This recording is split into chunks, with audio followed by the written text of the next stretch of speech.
I like because I do all that. You already know what time it is. It's Netflix time. This movie's called Sanitation Day. It came out in 2020. It's an hour 40 minutes long. Spoiler alert. Let's just get it. So we don't see faces, but we see a bunch of random niggas cutting shit up. So we go to this house by a guy named Umara. This chick sees him doing something crazy, and she claims this guy killed somebody. Nobody's seen him do it, but they see a bloody knife in his hand. You know what I'm saying? Blood on his hands. It's like, okay, this nigga did the shit. Meanwhile, I got this nigga trying to buy some beans or something. We got this dude right here, supposed to be a security guard by the name of Friday. He was trying to get some shit jumping, but the people of sanitation supposed to be coming to there, police and everything. They supposed to be inspectors, so niggas done dipped off. Then we go back to Umaru, a dude by the name of Nazi is done deal dead as shit. So we got some inspectors over there. A dude by the name of Inspector Hassan is the lead of this guy, so he's the one with the glasses. So he's doing interrogations on these niggas, especially this guy. But nobody speaks English like that. Then you got this lady by the name of Madam Susie, who runs a bar, and she starts telling them what they need to know. So Inspector Hassan starts telling this commanding officer, like, hey man, get this shit done, get it popping, what's good? Meanwhile, they keep going back to this construction site, making sure work is being done. Then they start interrogating these other niggas, and this nigga starts crying like, yo, please don't put me in jail, man, I ain't do nothing, I swear, yo. Then this guy Yuzumi, I don't know if he's giving false information, but he's going tiptoeing around his words. Hassan's like, man, whatever nigga, yo, tell us what we supposed to hear. Then they start questioning this old man, he's like, man, I ain't seen nothing, man.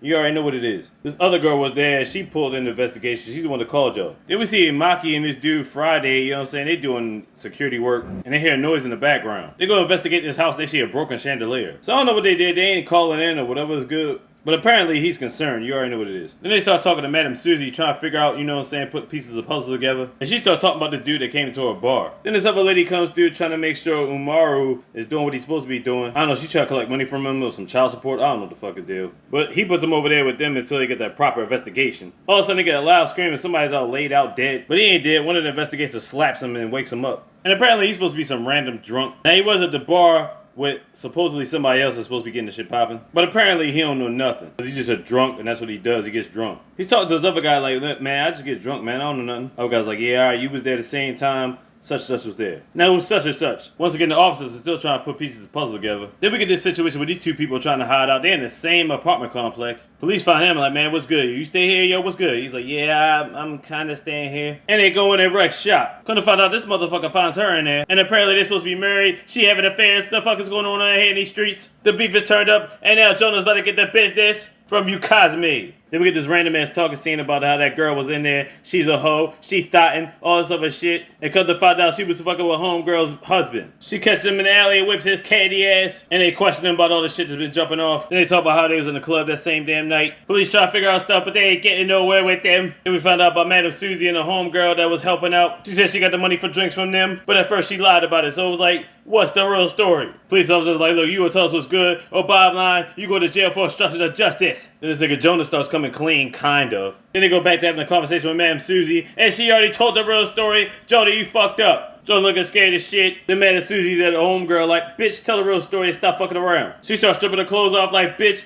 stop playing around. You know you get money from these niggas. They looking at the grief and concessions like they don't know what to do. Then we go back to the construction site again. Who is this guy and what's his deal? Then they basically about saying all these suspects in the custody, lock them up, but like, yo, what's the deal? You going to interrogation. Then Madam Susie's like, hey, bitch, you better start explaining shit. Her name is Ikara, by the way. Shorty on the left. I mean the one with the ODB blats in her head. Now there's one part where they was trying to get forensics on the dead guy, but they ain't even moved him yet, and to be perfectly clear, the ambulance never even made it there yet. So how the hell you go get forensics, nigga? He got stuck in some mud or some dumb shit like that. They said, fuck that, we take it all to the other station, we locking them up, we gonna make sure they get that business. But the problem is the car got overheated. So Inspector Hassan was like, look, I'm gonna take half these niggas down the station, you take the other half. We gonna wait for another cop car to come through and be like, alright, what's good? So we got all these niggas in the ambulance. Come to find out Mozzie's is dead, he's full-fledged alive. Then we found out it was all a scam, all these niggas in it together. And who's the leader of this? None other than Inspector Hassan. It was all a plan, but for what though exactly? All in all, it was a plan to rob some niggas. They ended up getting $10 million. But where'd they get the money from precisely? They got it from the same house these niggas didn't even check the call in earlier. Mr. Friday and friend. How'd they get in? They got it through the floor. There was a hole in the wall through the floor, but they replaced the tile and shit. And when they left, all Mr. Friday and his friend could see was the chandelier that was broken, as I showed you a while ago. And then they waited 30 minutes, and when they dipped out, they came and got the rest of the money. It was all inside plot. Turns out the guy that was talking about it,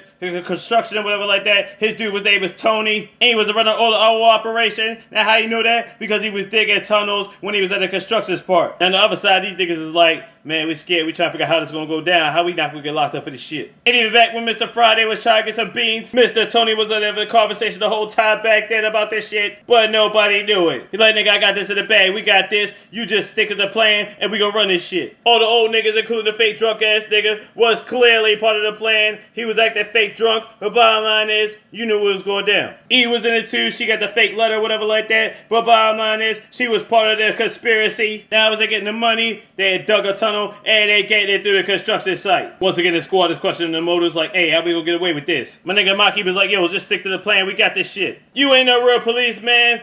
Inspector Hassan, you a crooked cop. Hey, as we talk about you, he was calling for the ambulance, tell him to hurry up, whatever like that, but the ambulance got stuck in the ditch. That was not part of the plan. That was an accident. But he's like, hurry up, get on over here, and that's how we gotta do this. Now, here's the goofy part about the whole shit that really baffles me. Now, apparently, this is the lady that they robbed the house from. And the police report was already in the paper about contractor or missing funds. And this is real time. She just got back to realize that all her shit was missing. Chandeliers broken and all that. I'm like, really? So even if somebody told her shit was missing, this should have been in the news. Or she should have been figured it out. That's some bullshit. It makes no logical sense when she goes back to the house and find out it's just missing. Meanwhile, it's already been in the newspaper. Unless I'm messing up my timelines, unless somebody else found out about it before she did, even though it's in the newspaper, it makes no fucking sense. Bottom line, they got away with it somehow. My man's got his money. And Muzzy made sure everybody in the crew got their money. And by the time he figured it out, it was too late. And that's it. It makes no sense to me how the lady that got robbed just found out about this shit, but it was in the newspaper. So who else did she live with? I don't get it, but it's a Nollywood film. You already know what it is. I mean, African films is crazy. They're trying to play hip-hop beats in the background. I'm like, ain't no gangster rappers in this movie. The last 20 minutes about the lady finding out, it just fucked the whole thing up for me. Anyway. Sanitation Day on Netflix. Check that shit out. You already know what time it is. Slick these out the heezy best. Big. You got a slogan.